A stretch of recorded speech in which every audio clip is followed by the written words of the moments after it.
I was trying to describe to you how the Athenian democracy in its full form, after the reforms that were instituted by Pericles after the death of Ephialtes, how that system worked. And I described what we would call the legislative branch and the much less significant executive branch. And now I'd like to turn to what we would call the judicial branch.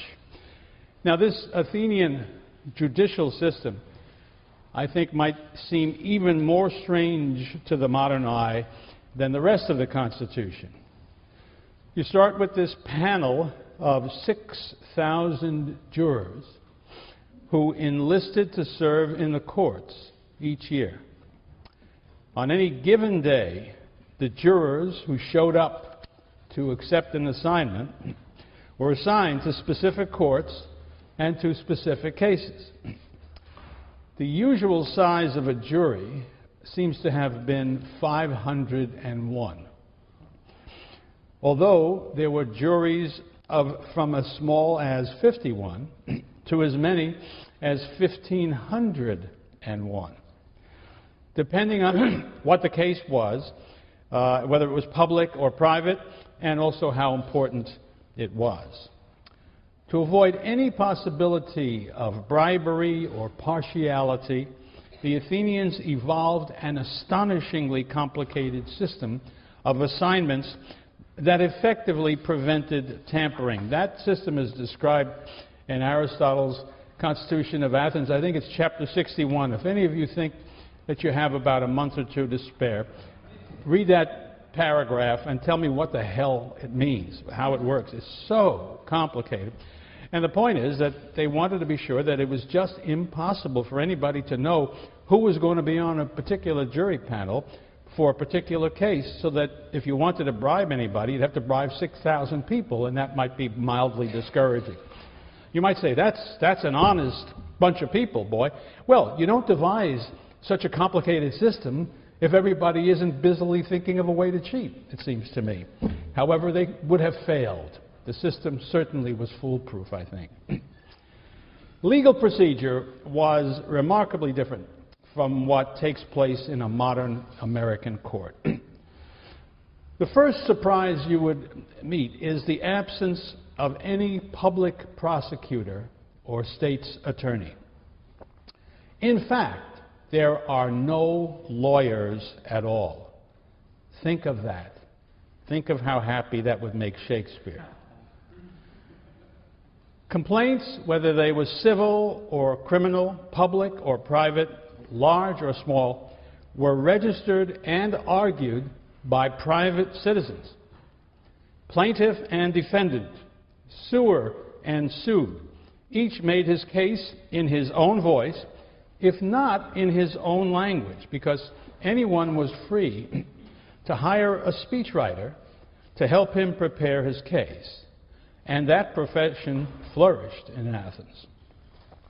Although it reached its peak only many years after the days of Pericles, the greatest writers of courtroom speeches that have been preserved, and I believe they were preserved because generations thought they were the very best speeches there were, come from the next century, from the 4th century BC.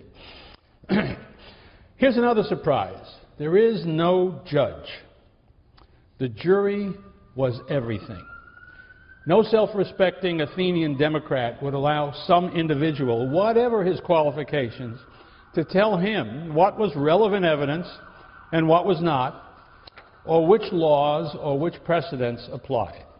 From the Athenian point of view, that would give too much weight to learning and to expertise. And it would also create the danger of corruption and undemocratic prejudice. I mean, if the judge, you couldn't conceal who the judge was going to be as well as you could the jurors. And so you could, if there was a judge and he was important, you might be able to bribe him. Indeed, in our own system, it is not unheard of that judges are bribed. It's not even unheard of that they were unduly prejudiced in one direction or another. The Athenians would have none of that.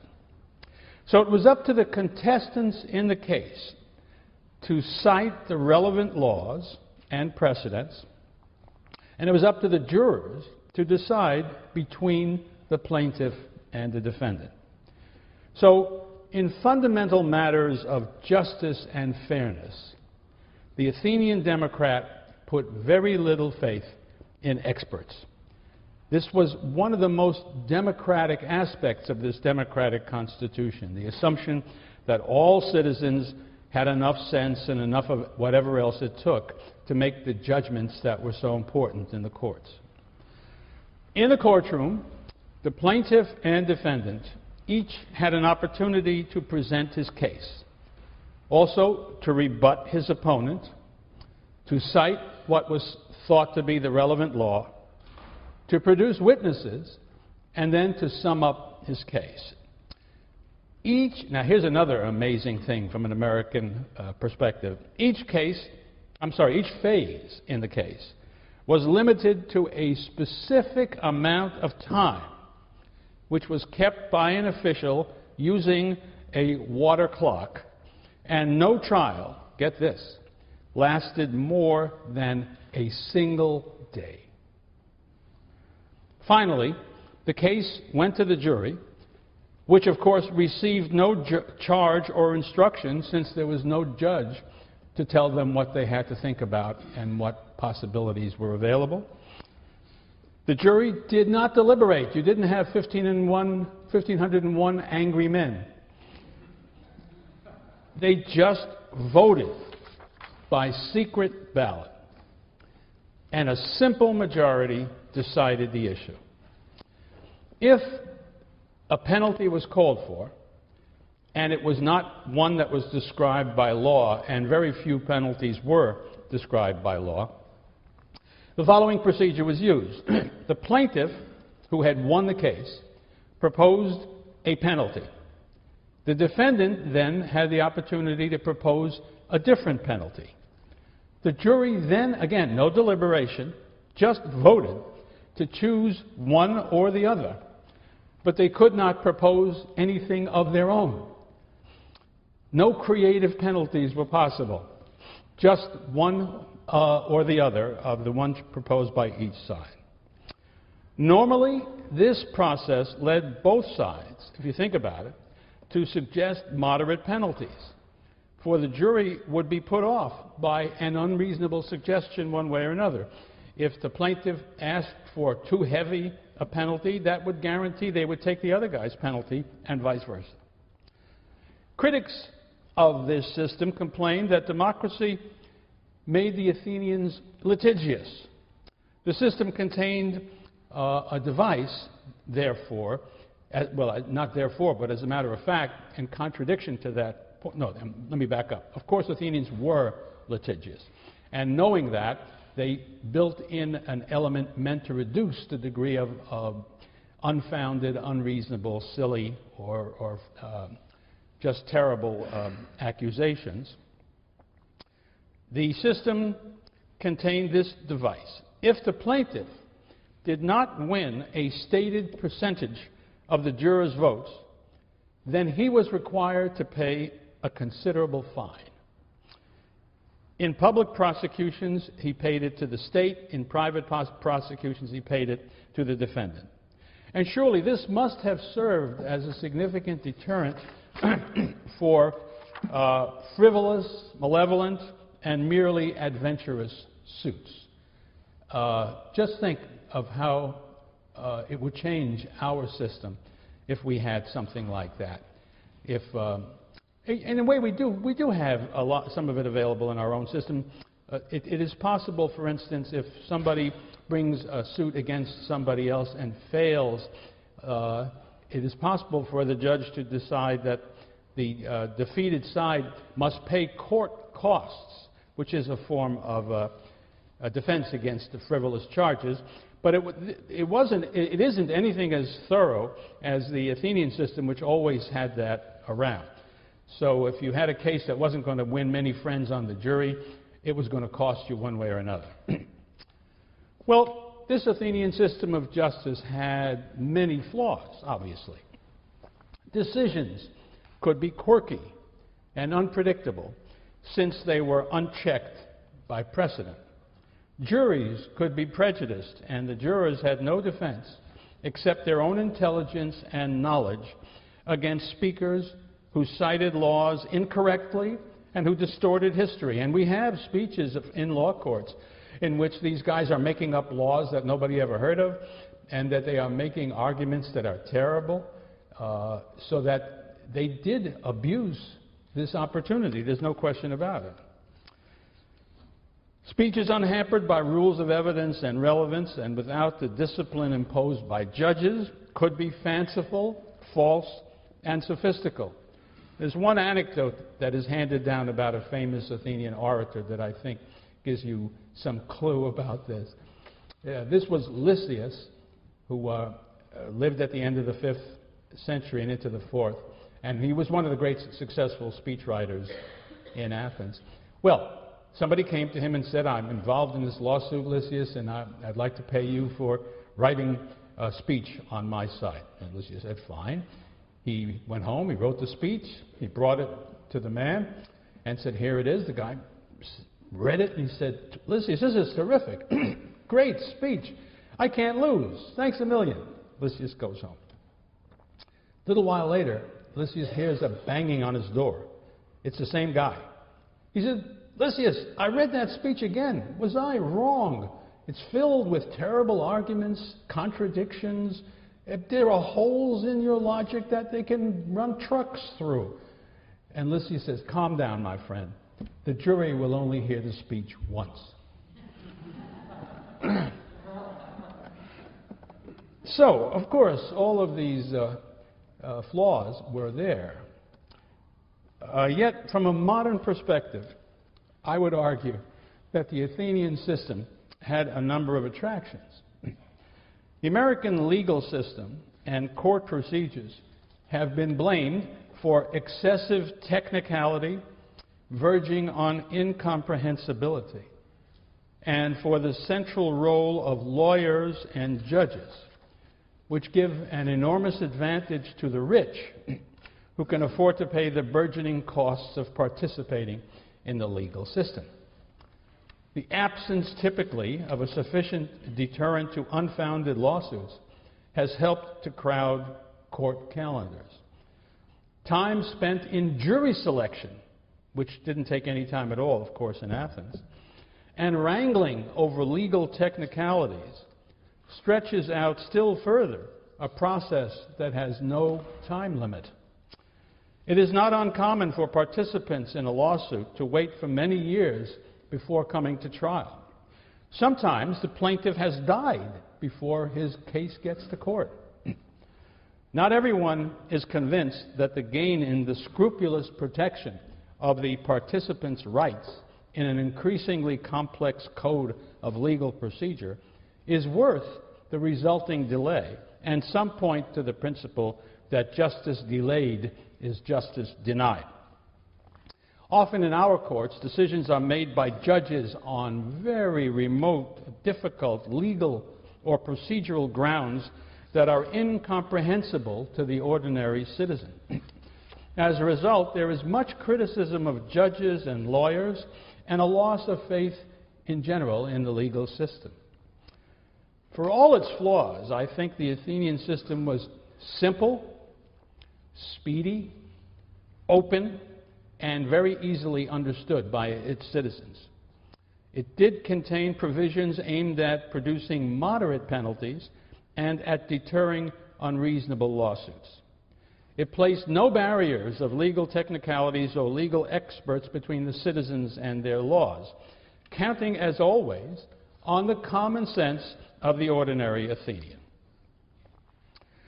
Now, the Athenian democratic system as a whole, brought to its height in the time of Pericles, has been harshly criticized through the ages, immediately by contemporaries who were hostile to the democracy, and through the centuries by people who have looked at Athenian history as it was depicted by the surviving authors and concluded harsh conclusions about democracy. Ancient writers directed most of their attacks against the idea of government by mass meeting and the selection of public officials by allotment. The Athenian renegade Alcibiades told a Spartan audience, "As for democracy, nothing new can be said about it," and acknowledged foolishness. Plato has Socrates make the same point more fully and seriously. Socrates observes that when it is a matter of building a house or a ship, the Athenian assembly listens only to experts. If someone without expert qualifications tries to give advice in such things, even if he is very handsome and rich and noble, they refuse to listen to him. Instead, they laugh and hoot at him until either he is shouted down and withdraws of his own accord, or the sergeants at arms drag him off, or he is expelled by order of the president. So you just imagine that when you get up to speak in the Athenian assembly, you better be ready for anything. But when the discussion is about affairs of state, says Socrates, anyone can get up to speak.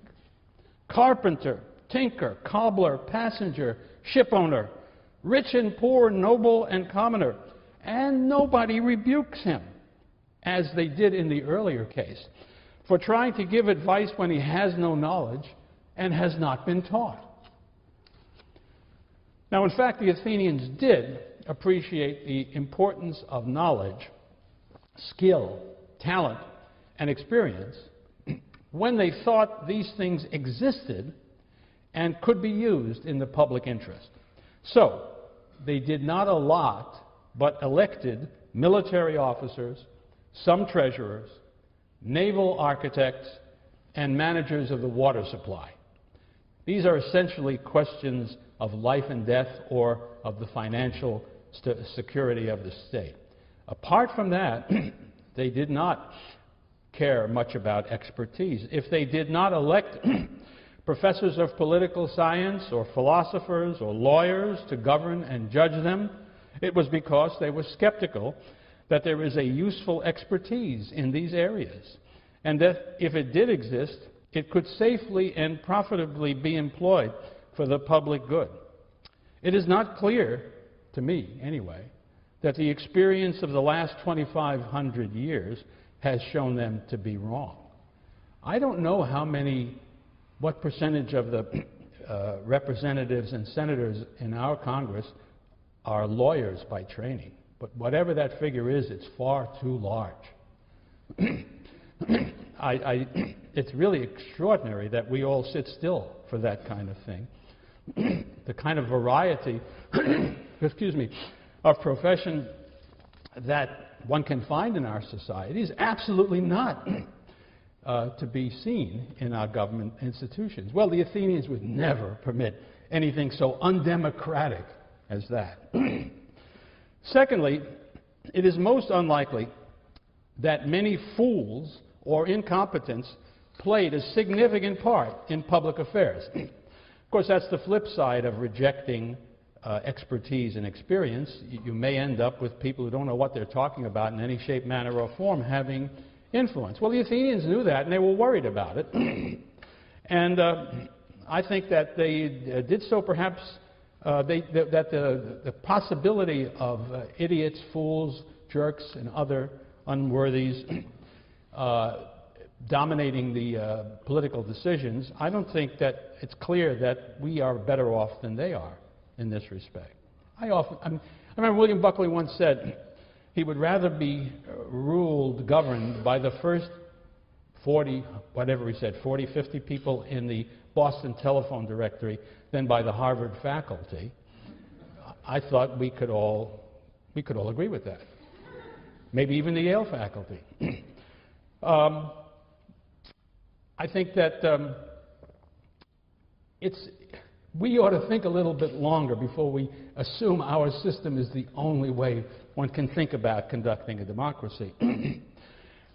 But to get at how the Athenians cope with this problem, the assembly itself was a far less unwieldy or incompetent body than is generally assumed by its critics, and that you might ordinarily think would be the case if you've got 5,000 to 6,000 people out there trying to make a decision. Think of this.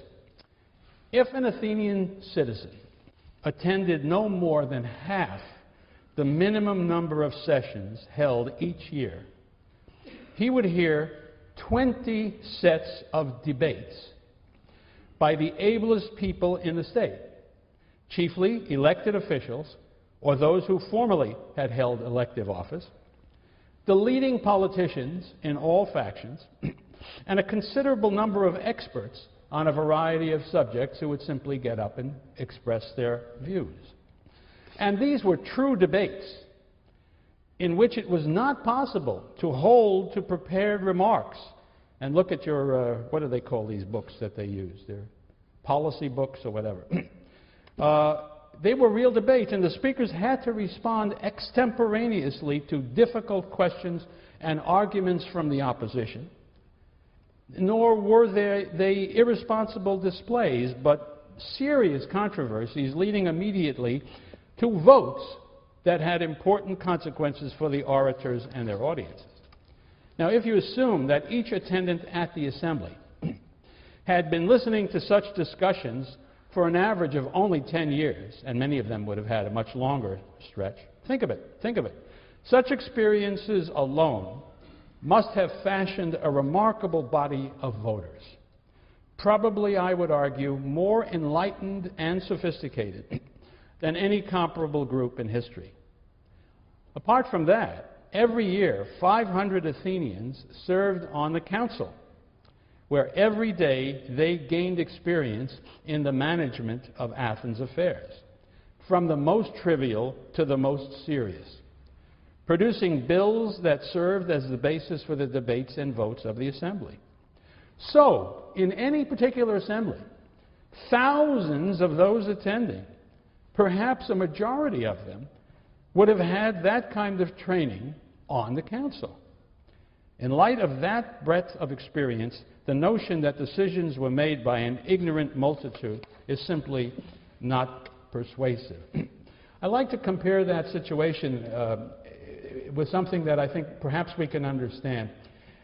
In the 19th century, when people went to a concert of what we call classical music, almost everybody in the audience was a musician of some kind. Before radio, television, recording systems, if you wanted music, you had to play it.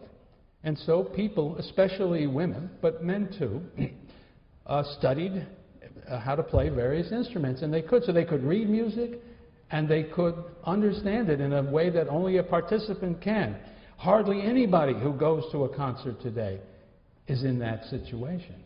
So Beethoven and Brahms and people like that wrote their compositions and played and the orchestras and so on played those compositions to people who were in a certain sense almost experts, in any case very well educated amateurs. And that's the analogy I would suggest that we're talking about, that the professional politicians, so to speak, insofar as there were any in Athens, were dealing with people who didn't just come in off the street and didn't know anything about it. They were prepared by their life's experience to be a very, very tough audience indeed. But that raises the question, were debates in the assembly carried on by ordinary citizens without the necessary special knowledge and capacity for informed advice? The evidence, I think, suggests not, for there were impressive deterrents, both formal and informal, that would make an inexperienced, ill-informed, poorly educated man reluctant to speak up in the assembly or the council even. To begin with, I would suggest another analogy for you. For the many, many years I have attended meetings of faculties at great American universities, what I have seen is that very few, and generally the same few, are bold enough to speak for or against some not very controversial policy argued in a group of fewer than 100 people, not to mention those rare, larger meetings when subjects arousing passions are at issue. Now, the people we're talking about, these faculty meetings, have extraordinary educations. They are alleged to have unusual intellectual ability. and they belong to a profession where public speaking is part of the trade. The meetings are conducted in the decorum of established rules of order that forbid interruptions and personal attack. If a guy wants to say that man is a goddamn liar, somebody will call him to account and say that was a violation of personal privilege and he should cut it out. That's not the way it happened in the Athenian Assembly. And yet, even at these very, very genteel faculty meetings I'm talking about, those who attend them speak very rarely, if ever. Why? Why? What is it that deters them? I ask you. For instance, you all know the answer, but you won't speak up. Why? Why are you afraid to answer that question? You know the answer. We don't want to look stupid. Thank you. That's exactly the reason. People really are afraid of that. They're just afraid that even if nobody even tells them that they're stupid, just the way they react may make them feel as though they are stupid. This is a fantastic deterrent. And if we don't understand that, we will not understand the way the Athenian Assembly worked, because that was made. But of course, you know perfectly well, their problem was much greater. Meetings of the Athenian Assembly were not quiet, seemly occasions. We should not forget what Dicaeopolis said in Aristophanes' play, sitting there on the Pnyx. He threatened to shout, to interrupt, to abuse the speakers. We shouldn't forget Plato's report of how the Athenians laughed and hooted or shouted down speakers who lacked what they thought was the necessary expertise. Now, these informal deterrents alone, I believe, sharply limited the number of speakers in the assembly, but there was also a formal device that encouraged them to take thought before they intervened and to be careful in what they said in these debates on the Pnyx. At some time, perhaps during the career of Pericles, but certainly not more than 15 years after his death, the Athenians introduced a procedure called the graphe paranomon that had the effect of making the citizens in the assembly the guardians of the Constitution. Any citizen could object to a proposal made in the council or in the assembly simply by asserting that it contradicted an existing law. That assertion stopped action on the proposal or suspended its enactment if it had already been passed. The proposer was then taken before a popular court, and if the jury decided against him, his proposal was disallowed, and he was fined. 3 findings that a person had done this deprived him of his rights as a citizen. The expectation of the assembly and its procedures, formal and informal, made it most unlikely that ignorant incompetence played a very significant role in its deliberations. Of course, there are some ignorant imbeciles who nothing will deter, but that's true of our system too. An even graver charge has been leveled through the ages against the kind of democracy promoted by Pericles. It is said to be inherently unstable, inviting faction and class warfare. It is said to be careless of the rights of property and to result in the rule of the poor. The poor who are the majority over the rich minority. These arguments weighed very heavily in the thinking of the founding fathers of the American Constitution, who rejected democracy. You need to be aware of that. Their notion of what democracy was Athenian democracy as described by its critics. And they consciously and plainly rejected democracy. They thought something else. They thought they were creating a popular republic. And by republic, they meant something different from democracy. Starting with the fuller democracy instituted by Ephialtes and Pericles, in fact, we discover an almost unbroken, orderly regime that lasted for 140 years. Twice, it was interrupted by oligarchic episodes. The first resulted from a coup d'etat in the midst of a long and difficult war. The government of that oligarchy lasted just 4 months. The second was imposed by the Spartans after they won the Peloponnesian War. That one lasted less than a year. On each occasion, the full democracy was restored without turmoil, without class warfare, without killings or exiles of revenge, without confiscating the property of anybody. Through many years of hard warfare, military defeat, foreign occupation, and oligarchic agitation, the Athenian democracy persisted and showed a restraint and a moderation rarely equaled by any regime. Now, this behavior is all the more remarkable in light of the political and constitutional conditions that prevailed in the Periclean democracy and thereafter. Remember that the mass of Athenians were not faced with the power of what has been called a military-industrial complex. They were not thwarted by the complexities of representative government, by checks and balances, by the machinations of unscrupulous lobbyists, or manipulated by the irresistible deceptions of mass media. They had only to walk up to the Pnyx on Assembly Day, make speeches, and vote in order to bring about the most radical social and economic changes.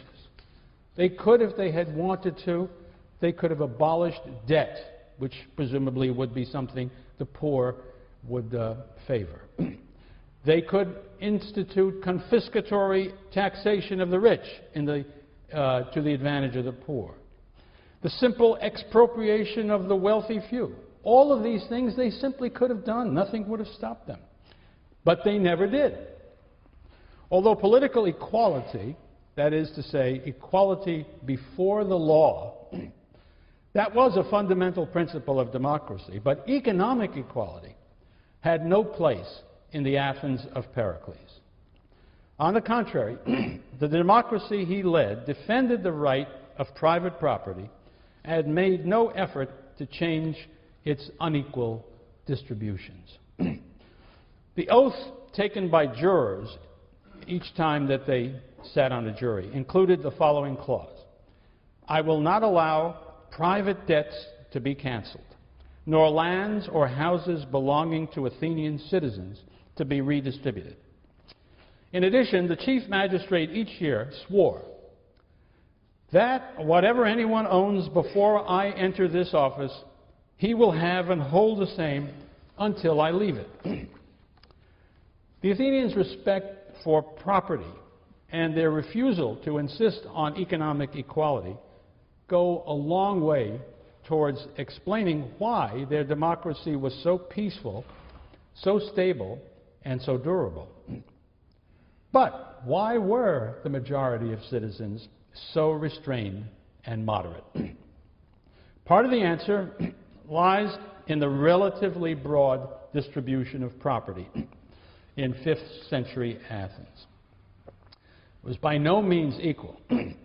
I want to emphasize the word relatively compared to states that were oligarchical or aristocratic. And also in its growing prosperity through the greater part of that time.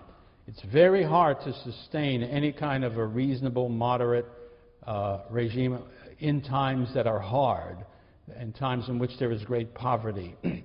So these were certainly among the reasons why Athens was so successful. But there was always, we should remember, a group of fabulously wealthy citizens and also thousands who were poor by any standard. It certainly seems clear that at any time in this period, the majority of Athenian citizens were not rich enough to be hoplites, not rich enough even to have those small family farms that supported your infantrymen. So it's not as though there aren't a lot of poor people in the state.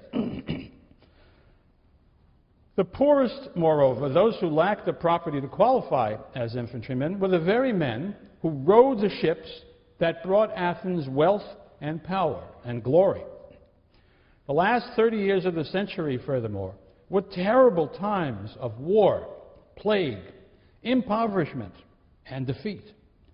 Yet neither during or after the war did the Athenian masses interfere in any way with private property or seek economic leveling in the two ways that revolutionaries always wanted it, canceling debts and redistributing the land. In the Periclean democracy, the Athenian citizens demanded only equality before the law. I think that is the key principle to understand when you're thinking about Athenian democracy. Full political rights for all citizens, and that is what separated the Athenian democracy from oligarchies and aristocracies in other Greek states, and the kind of even chance that is provided by these two things, equality before the law and participation in the political process for all citizens. By these rules, the Athenian was willing to abide in the face of the greatest disasters and the greatest temptations. It was this politically equal, individualistic, law-abiding, and tolerant understanding of the democracy that Pericles had done so much to create, and to which he could appeal and point with pride, confident that his fellow citizens shared his views. In their rational, secular, worldly approach to life, in their commitment to political freedom, and to the autonomous importance of the individual in a constitutional, republican, and democratic public life, the Athenians of Pericles' day were closer to the dominant ideas and values of our own era than any culture that has appeared to the world since antiquity. That is why Periclean Athens, I believe, has so much meaning for us.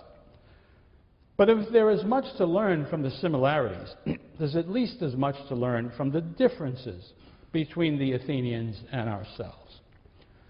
Although the Athenians valued wealth and material goods as we do, they regarded economic life and status both as less noble and less important than participation and distinction in public service to the community.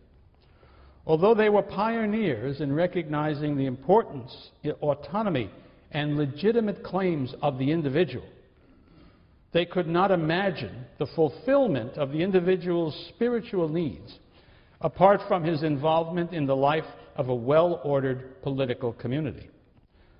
To understand the achievement of Pericles and his contemporaries, we thus need to be aware of these significant differences.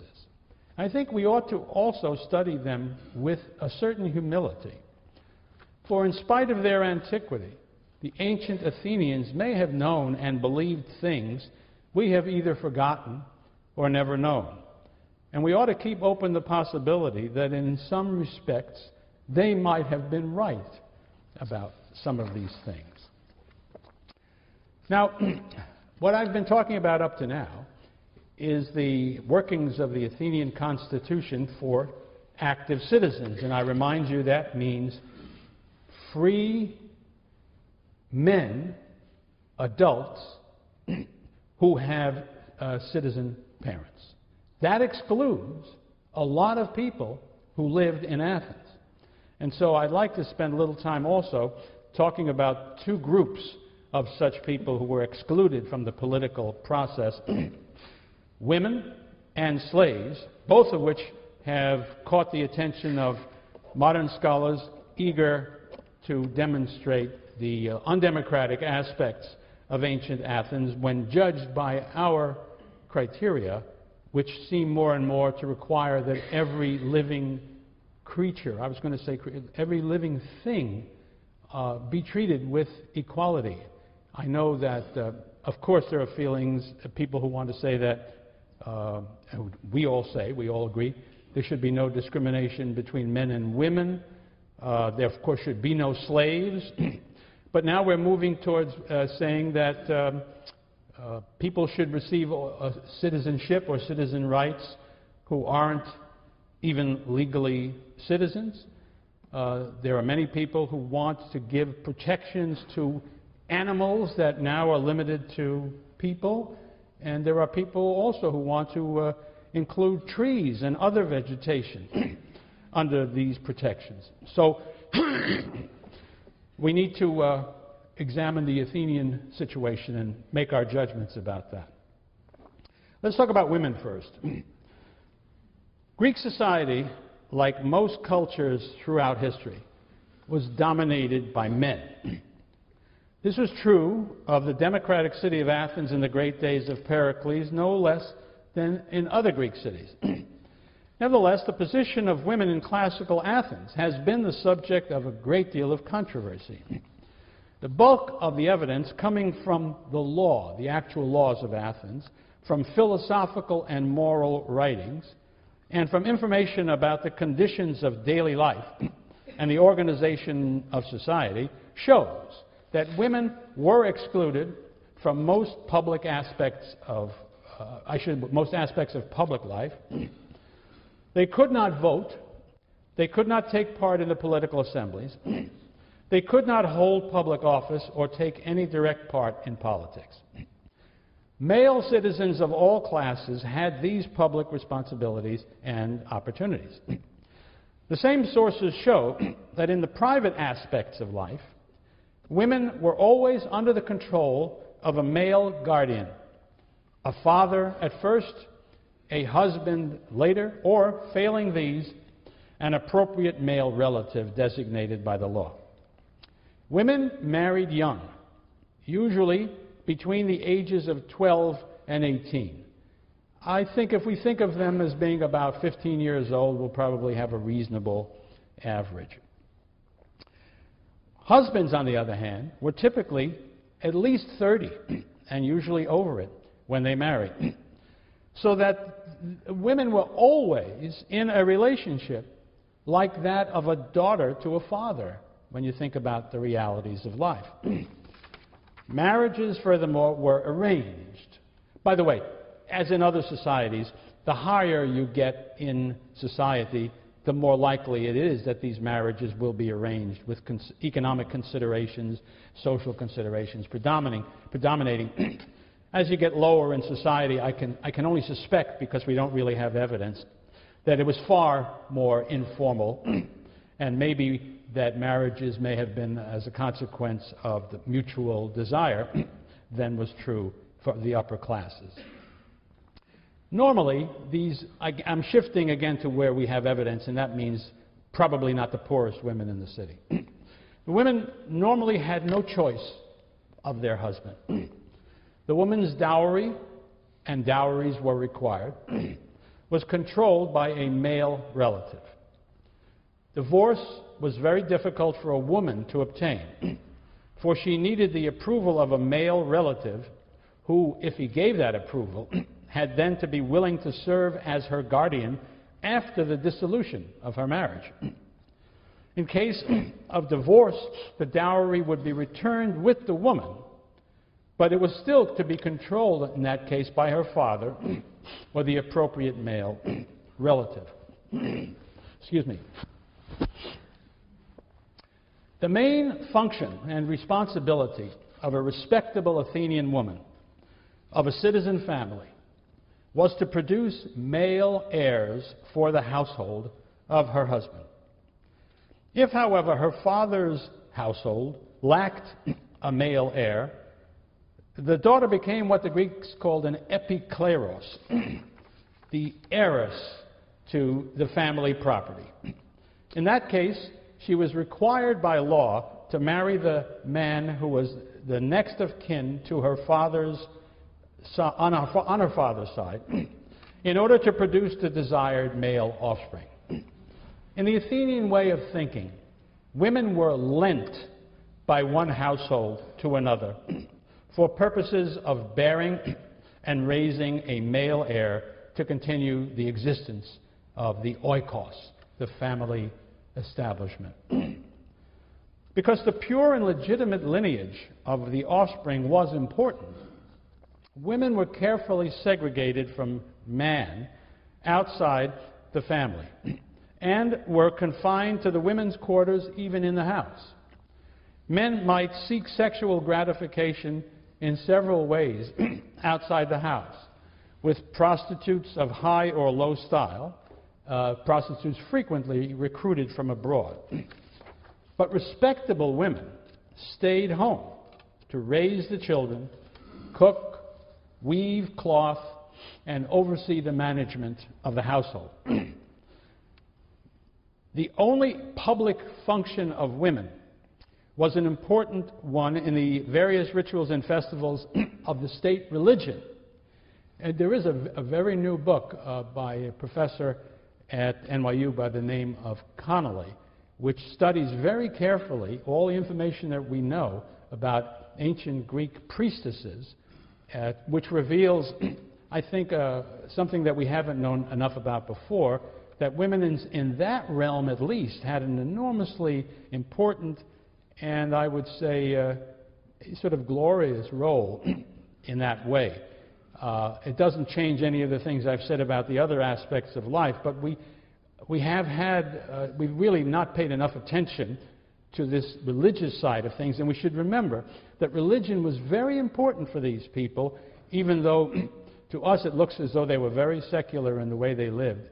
Religion, in their way of thinking, was very important. So, anyway, apart from these religious things, Athenian women were expected to remain home, quiet, and unnoticed.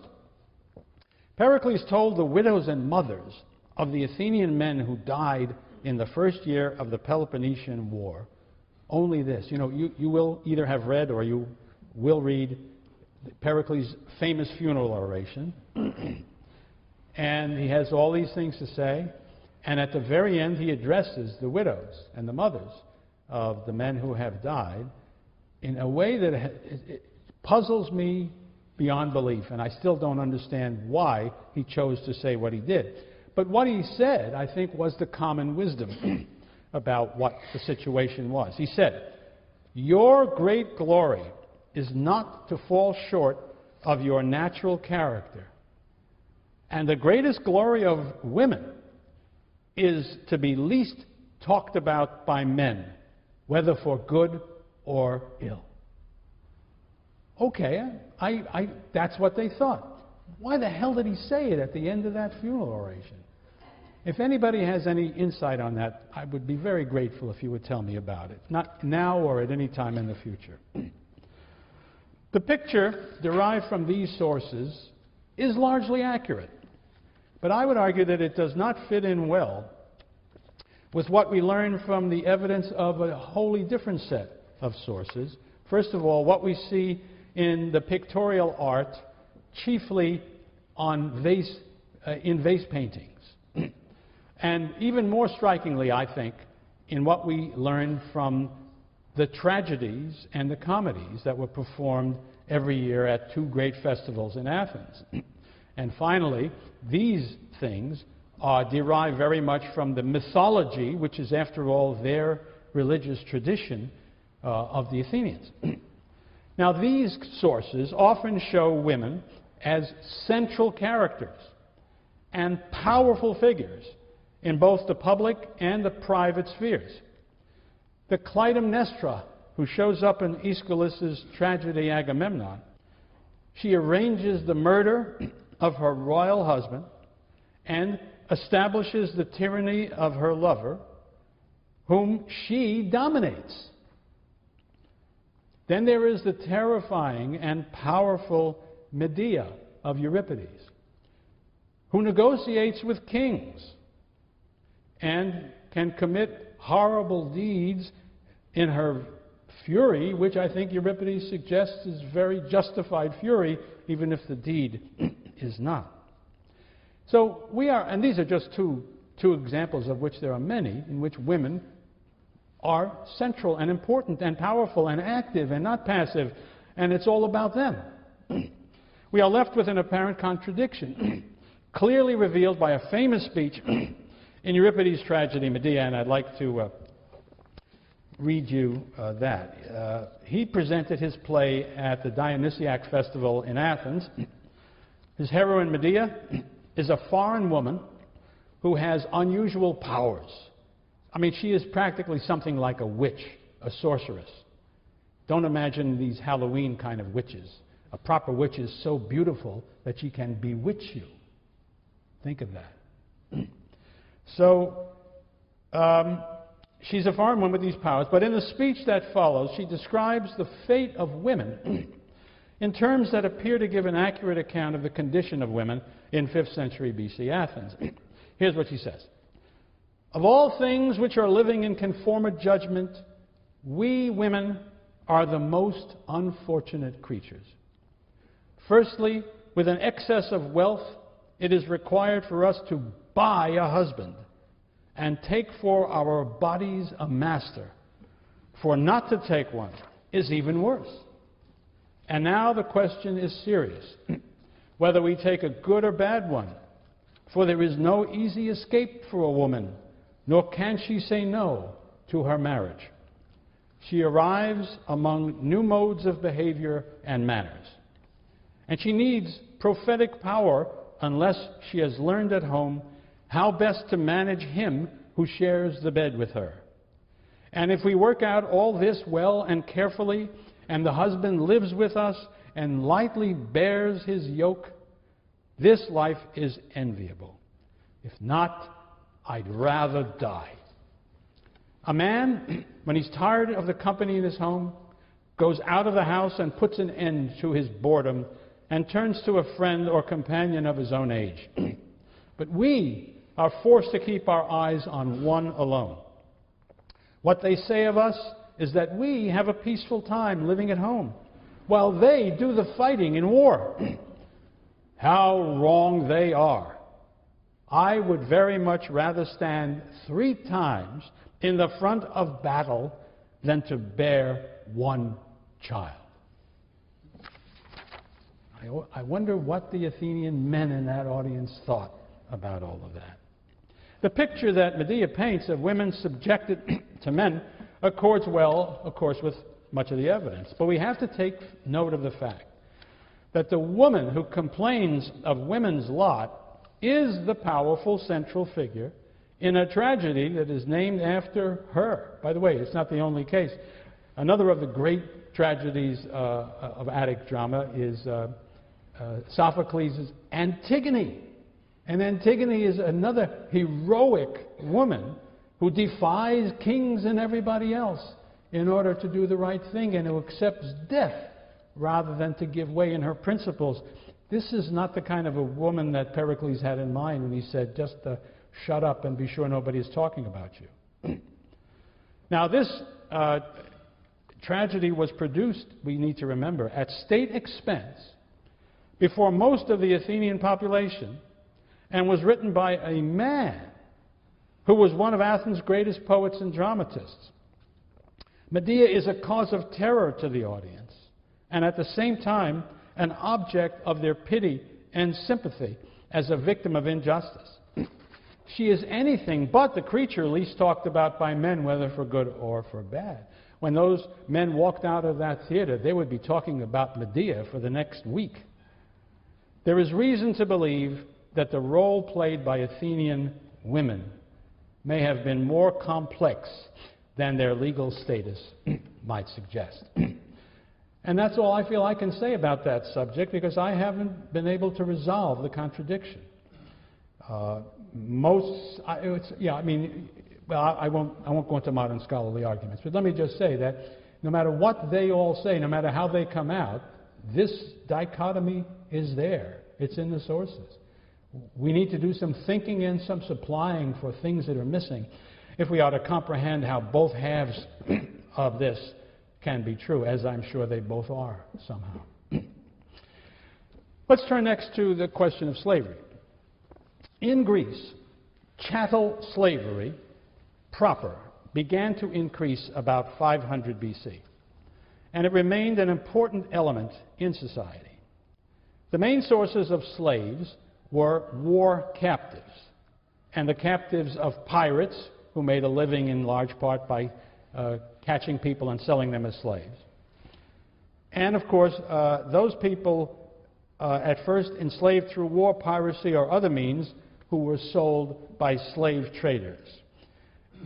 They did not unlike in the American South, were they successful or necessarily did they try to breed slaves themselves. They were typically bought from slave traders. Like the Chinese, the Egyptians, and almost every other civilized people in the ancient world, the Greeks regarded foreigners as inferiors. They called them barbarians because they uttered words that sounded to the Greeks like bar, bar, bar, bar, bar. And most slaves working for the Greeks were foreigners. Greeks sometimes enslaved Greeks, but typically not to serve in the Greek home as a servant or even in, really not so much at home.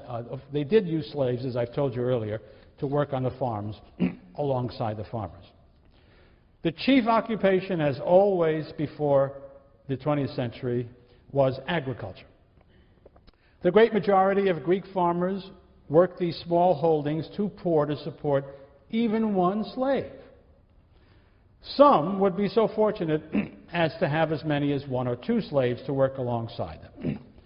I think, as I said earlier, I think probably most of the hoplites could manage that, but I think we really don't know the answer to that. I'm sure they range from 0 to more than 2, but if you're thinking 1 or 2, you're probably right.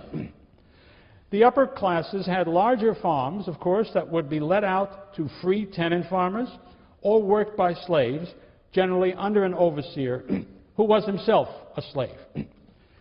Large landowners generally did not have one single great estate.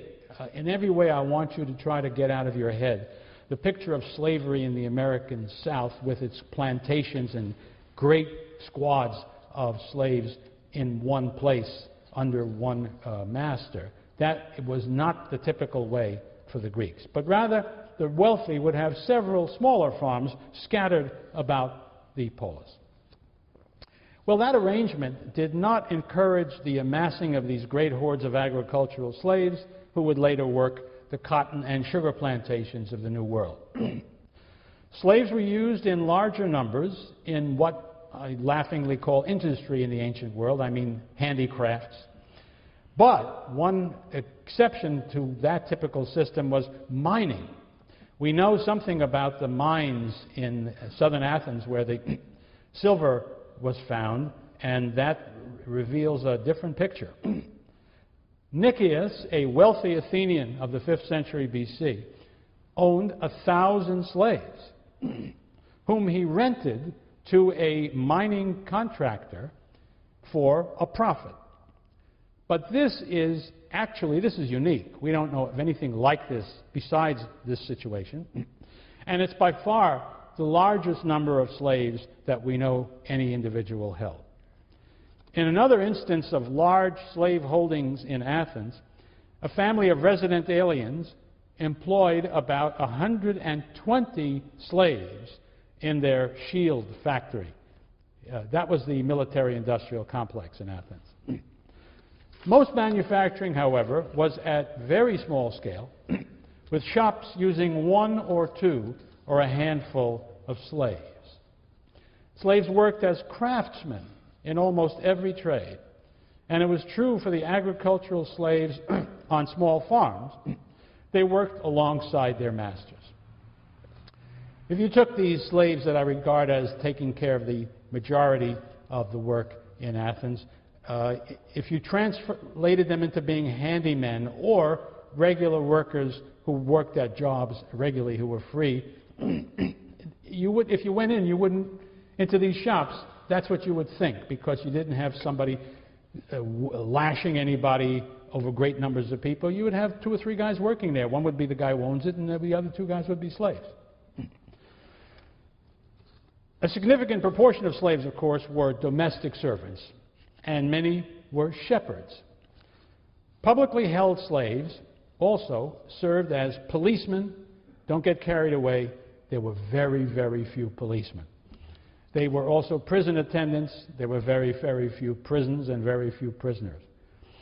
They were clerks and there were secretaries, and some of them worked their way up because of their natural skills if they were in work. This was usually the case if you found such people in commerce, and most especially in banking. We hear that one of the richest men in Athens in the 4th century was a man called Pasian, who had been a slave, and by his talents had bought his own freedom, and had then become one of the richest men in Athens. That's an oddball story. Don't take that as being very widespread, but it shows you one element in the system. The number of slaves in ancient Greece is a subject of continuing controversy, and that's because we don't have the kind of evidence to come to a conclusive answer. There are no useful figures for the absolute number of slaves or for their percentage of the free population in any city except Athens. There, the evidence permits estimates for the slave population in the classical period, by which I mean the 5th and the 4th centuries, that range from a low of 20,000 slaves to a high of about 100,000 slaves. If we accept the mean between these extremes, I love to do that when I don't have any better thing to do, you come up with 60,000 slaves. Now, the estimates that are made about the free population of Athens in the same period at its height, some people would say as low as, nobody gets much below 40,000 households. Some want to move it up towards about 60,000 households. What do I come up with? Right, 50,000. That would yield a figure of fewer than 2 slaves per family. It has been estimated that only 1/4 to 1/3 of free Athenians owned any slaves at all. So the distribution was unequal, with most families having no slaves and some families having many. Some historians have noted that in the American South, in the period before the Civil War, where slaves also made up less than 1/3 of the total population, and 3/4 of free Southerners had no slaves. The proportion of slaves to free citizens was similar to that in ancient Athens. Because slavery was so important to the economy of the South, these historians suggest it may have been equally important and similarly oppressive in ancient Athens. I find several problems with this analogy.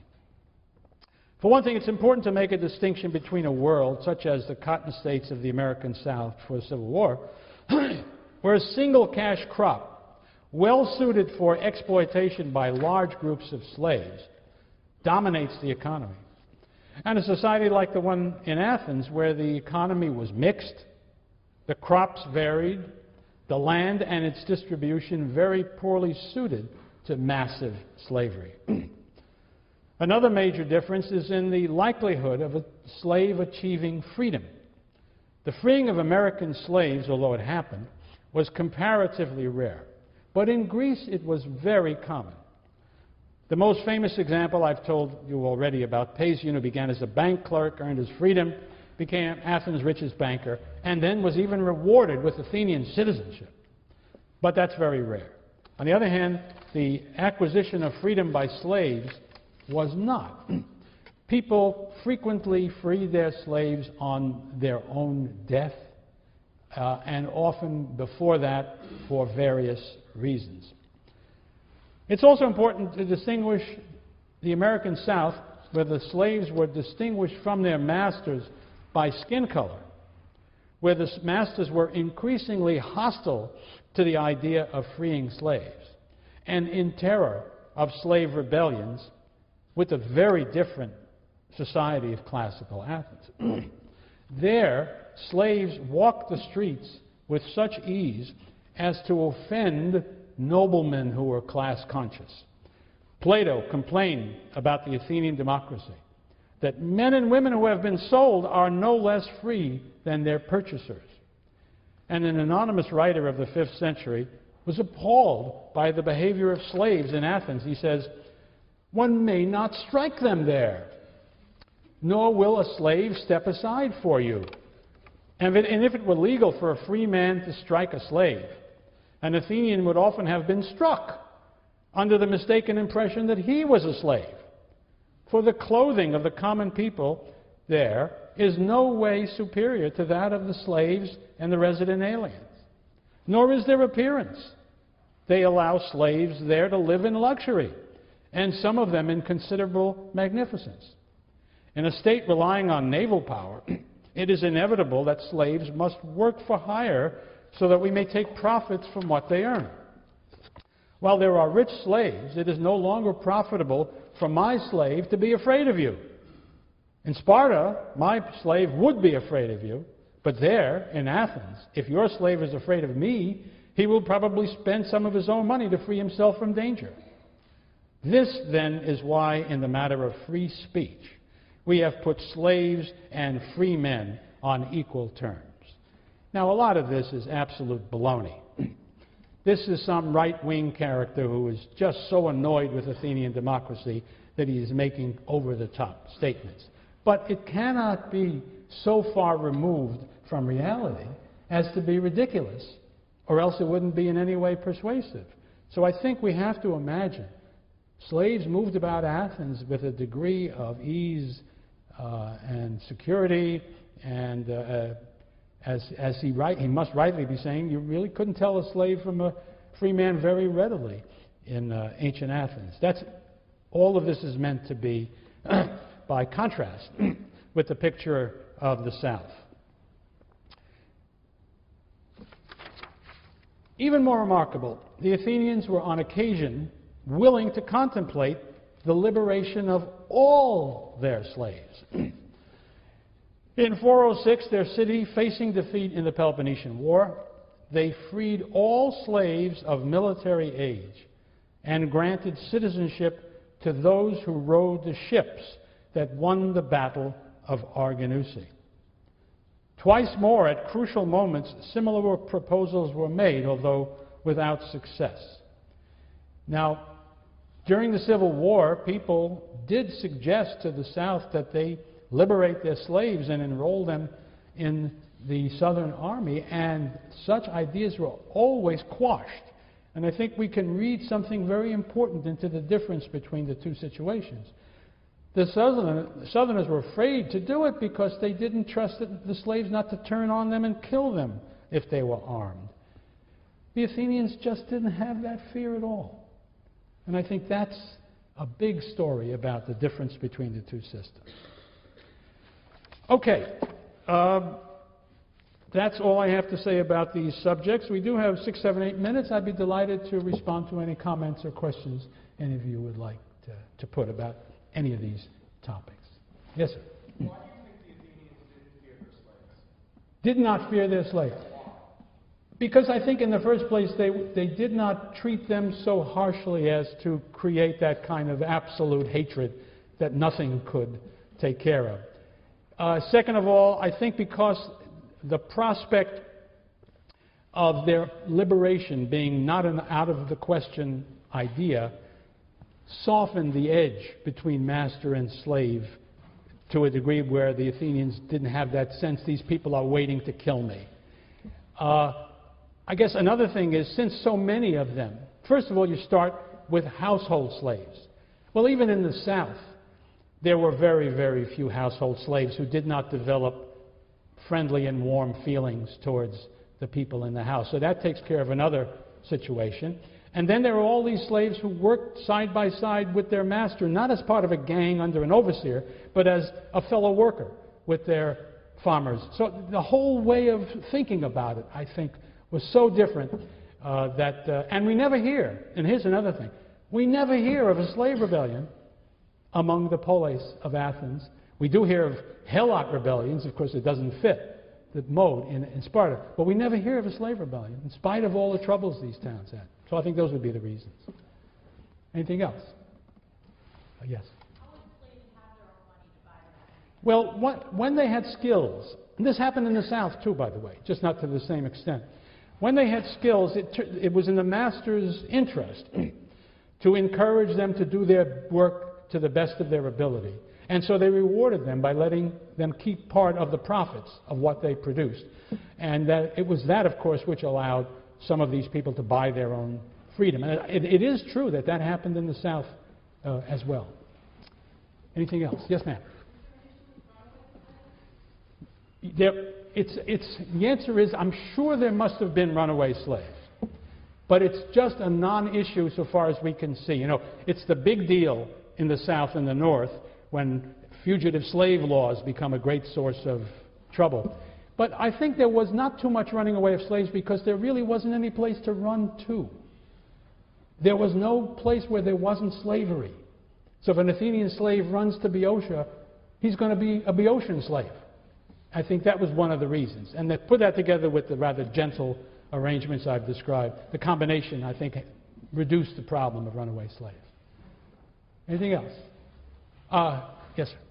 Yeah, could you contrast the Athenian slavery with the situation in Sparta? The Spartan situation as compared to the Athenian situation, night and day. The Helots, I've told you all about it, you've read all about it.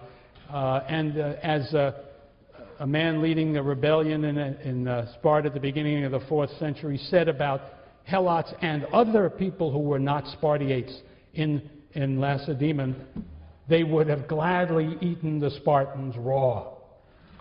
So there it is. That's all you need to know about the difference. Yes, sir. Referring to the discussion about the judicial system and the fact that plaintiffs were fined, they lost a case. Too badly. Which deterred them taking on frivolous cases. Yeah. Is that similar to the British system? I don't know. How does the British system work? Do they do that? I've told this story to various American lawyers and law professors, and I've been struck by their absolute lack of imagination. But apart from when I finally get them to think about these things, they tell me, some of them tell me very happily, that in some areas we are moving towards that, or we have some of that. They tell me that in civil cases, very often, the arrangement that they agree to is that one side will make one proposal, the other will make another proposal, and some arbiter will choose between the two. But mostly, if I speak to especially law professors, I've tried to get them to think about the advantages and disadvantages of the Athenian system with some objectivity. And I say to them, put aside for the moment the question of whether you think justice is more likely to be arrived at through the Anglo-Saxon system of law or the Athenian system of law, because the truth is we don't know whether one way or the other. And I found that they can't do it. They're so committed to the conviction that justice is only possible under the Anglo-Saxon system of advocacy and competition and all of those things that they just won't think about it. But you, of course, although 3/4 of you are going to become lawyers anyway, you're above that. You'll be much more judicious in thinking about that. Do I have to make an announcement? Yeah, those of you who were good enough to serve as hoplites in our demonstration, it turns out we need for you to say it's okay for your pictures to appear on these deathless productions that we're engaged in now. So would you, if you could, please come up forward and speak with John Lee, and he'll talk to you about what has to happen. Thanks very much.